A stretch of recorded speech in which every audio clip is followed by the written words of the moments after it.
तो मैं आपको लिख कर देता हूँ, उत्तर प्रदेश में भी जो है यही होगा जो नगीना में। आपने क्या इनको सत्ता में इसलिए बिठाया था कि पेट्रोल का दाम 100 रुपए भाग जाए? ये गद्दार अन्य बहुजन समाज नहीं। यूपी की जनता से मैं कहना चाहता हूं, आपसे ज्यादा पॉलिटिकल विजडम, मतलब आपने कमाल करके दिखा दिया यूपी के जनता को। नमस्कार, श्रेष्ठ यूपी देख रहे हैं आप। मैं हूं आपके साथ हर्ष भारद्वाज। 2024 लोकसभा चुनाव के नतीजे आ चुके हैं और खासकर यूपी के नतीजों ने सबको हैरान कर दिया है। ऐसे में विपक्षी गठबंधन इंडिया को यूपी में मिली धमाकेदार जीत के बाद अब सबकी नजर 2027 यूपी विधानसभा चुनाव की तैयारी पर है और खबरें हैं कि आगे आने वाले वक्त में राहुल प्रियंका यूपी में बीजेपी सरकार की विदाई के लिए बड़ी रणनीति बना सकते हैं। ऐसे हालात में अखिलेश यादव की क्या भूमिका रहेगी और चंद्रशेखर आजाद और आकाश आनंद बीजेपी के खिलाफ चुनाव में कौन से रणनीति पर काम करेंगे, आइए समझते हैं। यूपी की सियासत 2027 विधानसभा चुनाव से पहले पूरी तरह से बदलने वाली है। जहां 2022 में मुकाबला अखिलेश बनाम योगी आदित्यनाथ का था, तो 2027 में ये मुकाबला बेहद दिलचस्प हो सकता है। दरअसल यूपी में राहुल अखिलेश की सियासी दोस्ती ने कमाल कर दिया और दोनों नेताओं के गठबंधन में यूपी में इंडिया ने 40 से ज्यादा सीटों पर जीत दर्ज करके दिखाई। और इस बात से भी इनकार नहीं किया जा सकता कि अमेठी और रायबरेली में कांग्रेस को मिली ऐतिहासिक जीत की वजह प्रियंका गांधी भी मानी जा रही हैं। तो दूसरी तरफ दलित राजनीति पर पकड़ रखने वाले चंद्रशेखर ने नगीना से दिल्ली तक का सफर तय कर लिया है। जबकि बीएसपी भले ही चुनाव में कुछ खास ना कर सकी हो, मगर आकाश आनंद की चुनावी जनसभाओं ने यूपी में जमकर सुर्खियां बटोरी हैं, जो बताता है कि आने वाले वक्त में यूपी की सियासत में बड़ा बदलाव होगा और 2027 का यूपी विधानसभा चुनाव बेहद खास होगा, क्योंकि इस बार यूपी विधानसभा चुनाव में लगभग हर दल के पास एक ऐसा नेता है जिस पर जनता भरोसा करती है, जिसे सुनने के लिए भीड़ उमड़ती है। ऐसे में अगर बात सपा की हो तो एक बात बेहद स्पष्ट है कि सपा लोकसभा चुनाव की तरह अगर इंडिया के साथ गठबंधन करके विधानसभा चुनाव यूपी में लड़ती है, तो सपा अपनी शर्तों पर ही गठबंधन की परिभाषा और गठबंधन के सहयोगी दलों की हैसियत यूपी में तय करेगी। और रही बात कांग्रेस की, तो माना जा रहा है कि जिस तरीके से यूपी की जनता ने कांग्रेस पर लोकसभा चुनाव में भरोसा जताया है, वो बताता है कि आने वाले वक्त में इस बात से इनकार नहीं किया जा सकता कि यूपी में प्रियंका गांधी बड़ी भूमिका कांग्रेस के लिए निभाती नजर आ सकती हैं। खबरें तो यहाँ तक हैं कि प्रियंका यूपी में कांग्रेस की कमान संभाल सकती हैं और प्रियंका के प्रचार अभियान को रफ्तार देने के लिए राहुल गांधी प्रियंका के साथ कदम ताल करते नजर आ सकते हैं।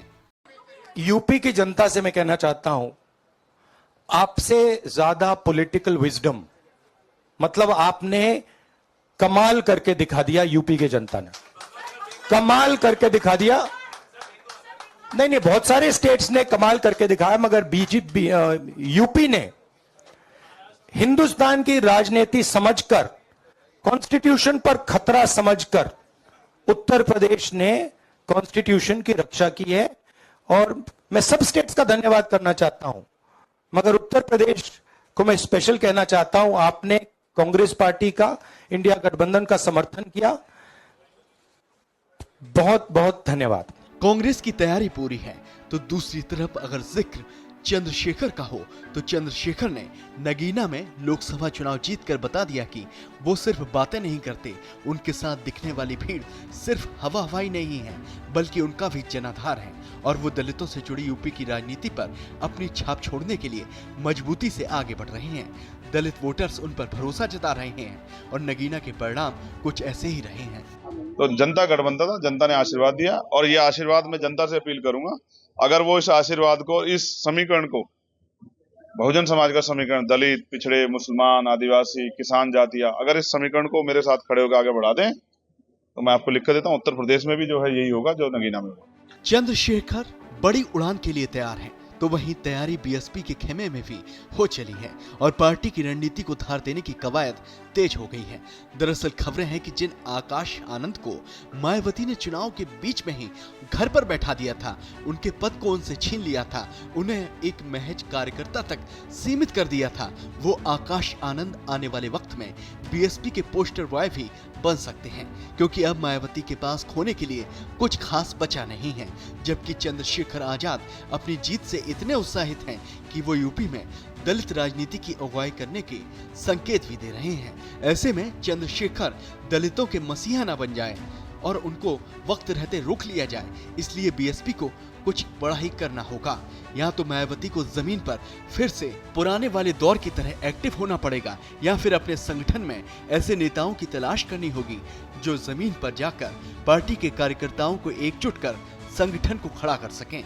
इन सभी जिम्मेदारियों को आकाश आनंद बखूबी निभा सकते हैं और उन्होंने लोकसभा चुनाव के शुरुआती चरणों में ऐसे तेवर भी दिखाए थे। वो बात अलग है कि ये तेवर उनके ही खिलाफ चले गए थे और उन्हें उनकी बुआ ने ही घर पर बैठा दिया था। साथियों, आप आजकल पेट्रोल का क्या दाम चुका रहे हैं बताइए? 100 रुपया। आज से 10 साल पहले क्या पेट्रोल का दाम था बताइए? 55, 60 रुपया, 45 रुपया।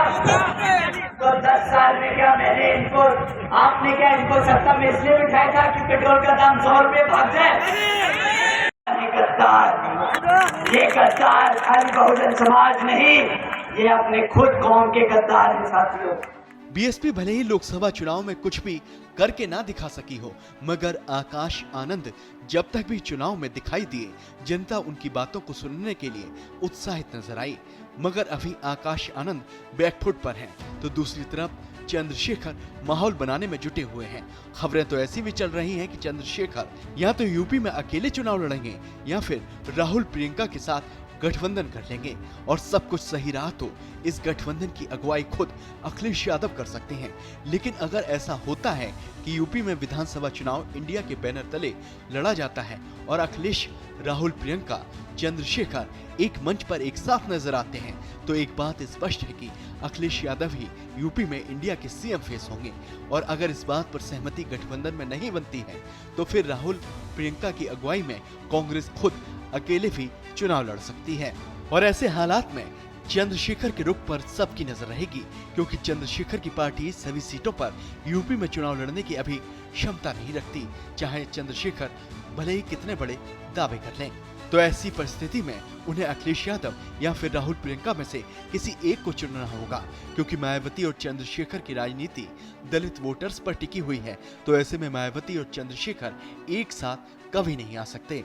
और मायावती जितनी राजनीति में अभी सक्रिय हैं, उस हालत में मायावती की अगुवाई में बीएसपी की चुनौती भी अभी हाल फिलहाल तो यूपी में मजबूत होती हुई दिखाई नहीं देती।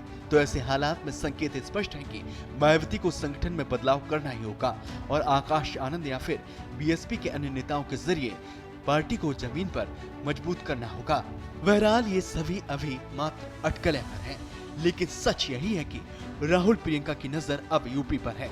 वो यूपी विधानसभा चुनाव में कुछ बड़ा उलटफेर करने की प्लानिंग कर रहे हैं, और अखिलेश यादव तो है ही यूपी के माहिर खिलाड़ी, जो बताता है कि यूपी की राजनीति में 2027 में बड़ा धमाल मचने वाला है। फिलहाल ऐसी और खबरों के लिए आप देखते रहिए श्रेष्ठ यूपी।